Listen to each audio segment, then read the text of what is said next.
Hey guys, we are super excited to be together again this weekend. We are going to be showing you a cranberry orange scone. We don't have it memorized, so we're going to be looking at the recipe that we're going to share with you in a little bit, but it's really easy. So we've got a big mixing bowl, and we are going to, in this mixing bowl, do 2 cups of almond flour, 2 cups. And then we're going to just save this to mix our wet ingredients. I like to do one time, one scenario, not get a ton of stuff dirty. Baking powder, we're doing a half a teaspoon of baking powder.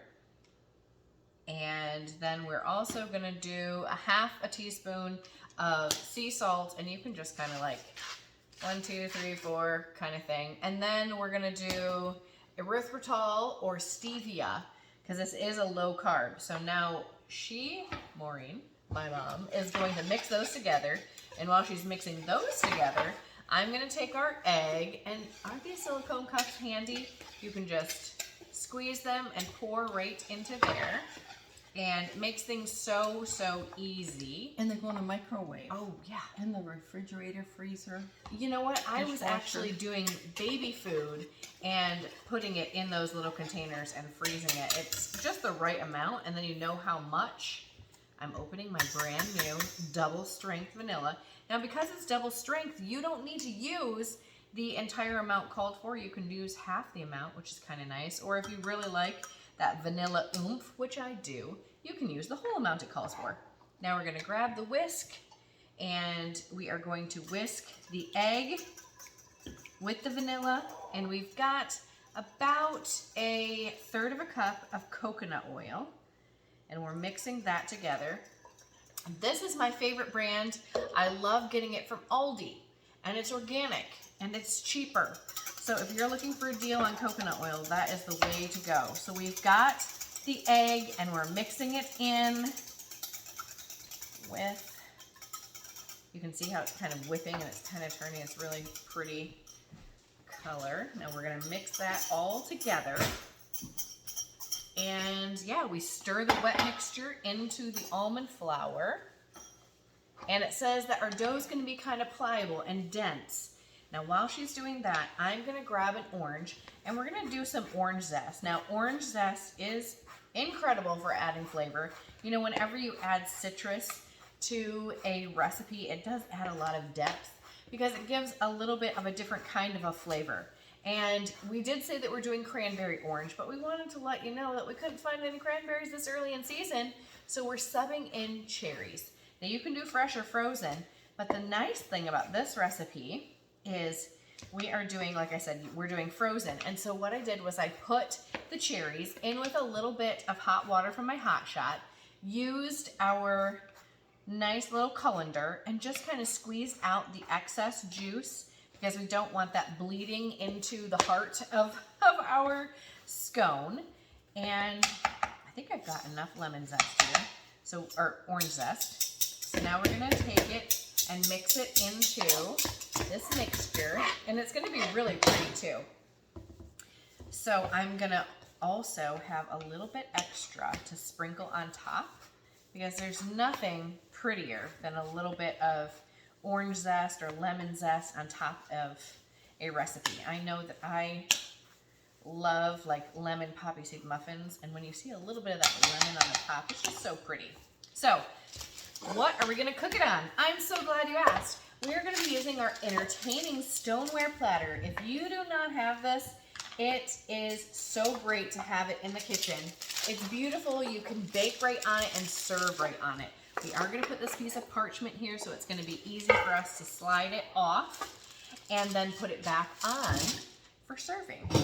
So the dough, I wanna show you the dough too. So it's kind of wet, it's kind of dense, and it didn't form like a liquid, so it's kind of a little more of a sturdy dough. And here's what it said to do. Take your dough, I've already washed my hands, we're gonna just put it to the middle of our stoneware. And I like having my mom as my sous chef. She just kind of cleans everything up.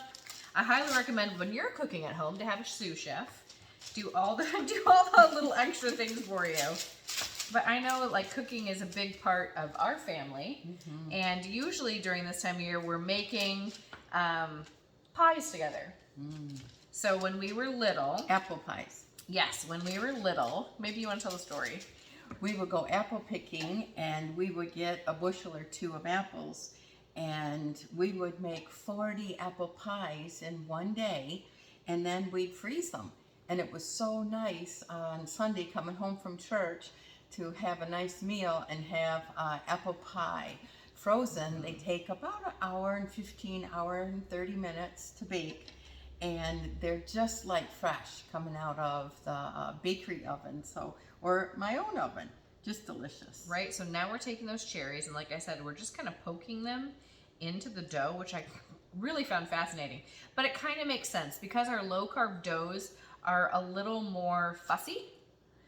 So you don't want to like mix in, and then it's going to keep that pretty color kind of throughout. So then the next step that we're going to do, can you grab me a knife?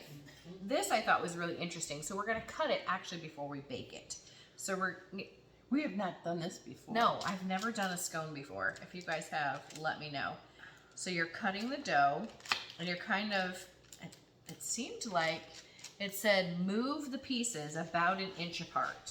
So let's see what happens when we do that. Maybe I should have waited to put the cherries in afterwards, but we're just gonna go with the flow and see how this goes. I tried to situate them so they wouldn't be totally on Then the... like that maybe with the, Yeah. with the knife to separate it a little bit. Well, and it wants us to scoot it back It so does? that they're like an inch apart. So I'm like, Oh, the dough I is see what you- rather okay, pliable. okay.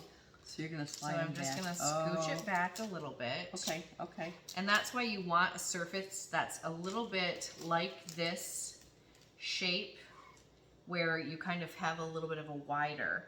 Because I was like, oh, we could just do this on, you know, a square. A square I'm very stone. excited because I orange, love- cranberry, cherry scones are on the top Yes. of my list. If I usually like lemon, but I like something sour. if I go to Panera or one of those places and I see a orange scone, I'm a sucker for it. Right. I get it. So let's put some more cherries now that we've kind of cut and moved these. So what do you think? Like maybe 2 cherries per? I think, yeah. And you know what? You could probably do this with maybe cherry and almond. Like what if you replaced almond extract instead of the vanilla? That would be pretty. So now I'm taking just a little bit of the orange zest, putting it on top, and then we're just gonna bake this and wait until it cools completely to kind of move it apart, because the instructions say if you move them before they're cool, they're gonna crumble. So this is cranberry orange scones, but we subbed in cherries. Hope that you'll try them. We will share the finished product in a little bit. Bye.